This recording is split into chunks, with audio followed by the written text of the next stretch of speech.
Shalom Uvracha. À la fin du XVIIIe siècle et toute la première moitié du XIXe, il y avait un célèbre rabbin chassidique qui s'appelait Rabbi Meir de Premishlan. Lorsque ce n'était qu'un enfant de 10 ans, son père l'avait confié à un maître pour son enseignement. Il s'appelait Revdov de Podetch et il vivait dans la ville de son maître. Et chaque vendredi, il fallait distribuer des nourritures pour les pauvres en l'honneur de Shabbat. Et donc, le jeudi, il faisait la tournée des commerçants pour réclamer une petite pièce pour alimenter la caisse de bienfaisance. Il alla, comme ça, dans l'une de ses tournées, voir un boucher qui reconnut le fils du tzaddik de l'époque et lui dit « Qu'est-ce que tu veux ?» Il dit « Donne-moi une pièce d'un krutcher, une pièce de monnaie en cuivre. » Il lui dit « Je dois aller acheter des animaux au marché. Si tu me dis si l'animal est cachère, je t'en donne même deux. » Du haut de ses 10 ans, l'enfant lui dit « Je vous dirai s'il est cachère ou pas, à condition que vous me donniez un demi-florin, ce qui représente l'équivalent de 10 krutchers que je demandais à l'origine. » C'était une somme importante, mais avec le sourire, le boucher lui dit « D'accord. » Il l'accompagna au marché, le boucher lui désigna un animal, et sans hésiter, l'enfant lui dit « Ah, celui-là sera taref. » Le boucher montra un autre animal, et celui-là, je vous ai dit, un demi-florin par animal. Redonnez-moi encore 10 grutchen. Le boucher s'exécuta de bonne grâce, et effectivement, en se disant le garçon est sympathique, c'est le fils du Rebbe, et puis c'est pour une bonne cause, c'est pour la tzedaka, pour permettre aux juifs nécessiteux de manger convenablement pendant Shabbat, il lui donna la pièce, et il lui dit, celui-là, il sera parfait. Ses poumons n'auront pas la moindre adhérence, il n'y aura pas la moindre question sur sa cacheroute, et il sera glatt kasher. Se disant qu'il avait risqué finalement une somme toute modérée, le boucher, qui s'appelait Shimon, acheta l'animal désigné par le petit Meir, alors qu'un autre boucher de la communauté acheta tout simplement l'autre bœuf. L'autre bœuf était tréfa, comme l'avait dit le jeune Meir, alors que celui que Shimon avait acheté était glatt kasher. La semaine d'après, quand le petit Meir fit sa tournée, le boucher l'attendait avec une certaine impatience et lui demanda de l'accompagner à nouveau au marché pour faire le même arrangement. Cet animal est tréfa, mais celui-là sera glatt kasher. Et à nouveau, c'est ce qui se réalisa. La troisième semaine, les choses se reproduirent de la même manière, si bien que le boucher lui dit « Écoute, je voudrais faire un contrat avec toi, à condition que tu fasses ça chaque semaine avec moi, et puis surtout que tu en dises mot à personne. » Le petit Meir lui dit « Moi, je ne veux pas de contrat, et moi, je ne veux pas de secret, mais si vous me donnez ce demi-florin pour chaque animal sur lequel vous m'interrogez, je continuerai avec vous. » Et ils continuèrent comme ça pendant des mois. Imaginez un boucher qui n'a que des bêtes cachères, voit ses affaires prospérer, gagner énormément d'argent, alors que les autres bouchers de la communauté commencent à rencontrer de telles difficultés qu'ils se demandent s'il n'y a pas quelque chose d'anormal. Ils se regroupent et vont voir le rav de la communauté en lui disant « Shimon doit soudoyer les shochatim pour leur demander de déclarer tous ces animaux cachers, il doit y avoir une embrouille, je voudrais que vous interveniez. » Et le rav de leur dire « Écoutez, vous-même, vous êtes aux abattoirs au moment de l'abattage, vous-même, vous assistez à l'examen des entrailles de tous ces animaux qui sont abattus, et vous voyez bien qu'il n'y a pas le moindre doute sur les animaux. Bon, il a une chance extraordinaire, mais on ne peut absolument rien lui reprocher. Les bouchers concurrents décident de surveiller Shimon, et la semaine d'après, ils le suivent et ils le voient au marché à bestiaux, avec le petit Meir qui se promène avec lui dans les allées et désigne cet animal et tel autre animal.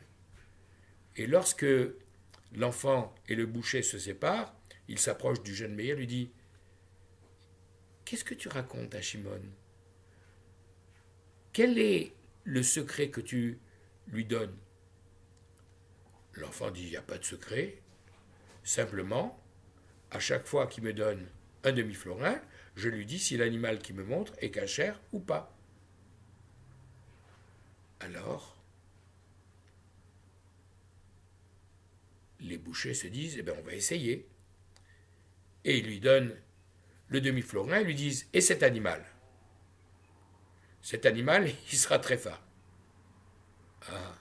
Et celui-là, attendez, je vous ai dit, un demi-florin par animal. Bon, voilà encore un demi-florin. Celui-là sera cachère. Et c'est ce qui s'est produit.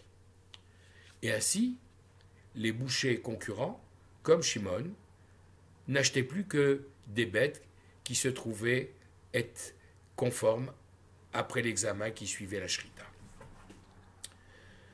Au bout de quelque temps, la rumeur commence à circuler et arriver jusqu'aux oreilles du Rav Dov, le maître de ce jeune Meir, qui le réprimanda en lui disant « Si le ciel te révèle certains secrets, tu n'as pas le droit de le faire savoir et de l'utiliser, même pour une bonne cause, même pour la tzedaka. » Comme Rav Dov était lui-même un des chassidim du père de Rabbi Meir, le Rav Aaron Lev de Premishlan, qui était le Rav de la génération, à sa prochaine visite chez le Rav, il lui raconta tout le détail, y compris qu'il l'avait réprimandé son fils, et effectivement, le père acquiesça en disant « C'est bien qu'un jeune garçon apprenne à ne pas révéler les secrets que le ciel lui confie parce qu'il a des aptitudes privilégiées. »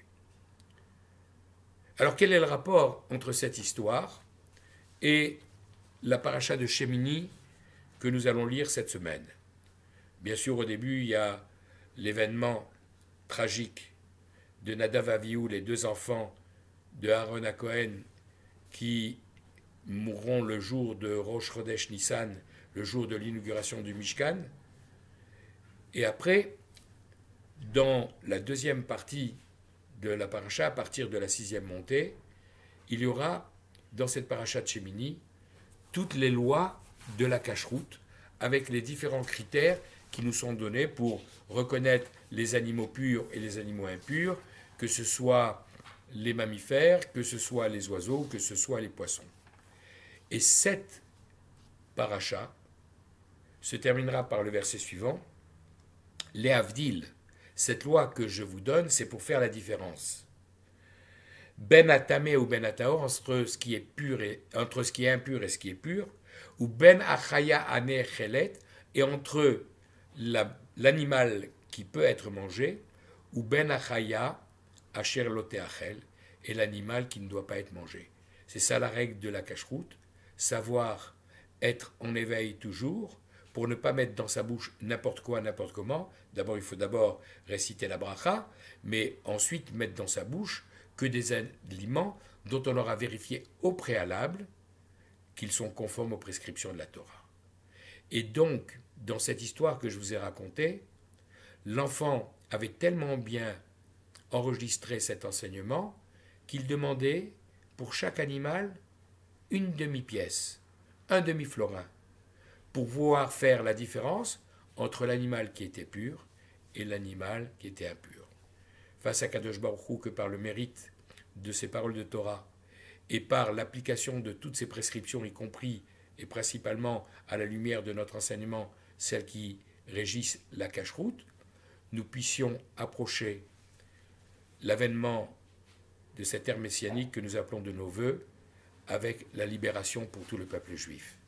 Et à l'approche de Yom HaAtzmaut la semaine prochaine, avec la veille de Yom HaZikaron, une pensée pour ces 23 000, bien, presque 24 000 soldats qui sont tombés dans toutes les guerres d'Israël, et avec quelques jours d'avance, un bon anniversaire à l'État d'Israël. Shabbat Shalom, Shabbat Mevachim Shalom, puisque dès dimanche soir, lundi et mardi, nous rentrerons dans le mois de Iyar, Iyar dont les lettres forment les mots Ani Hashem Rofecha, c'est moi l'Éternel qui t'apporte la guérison. Shabbat Shalom.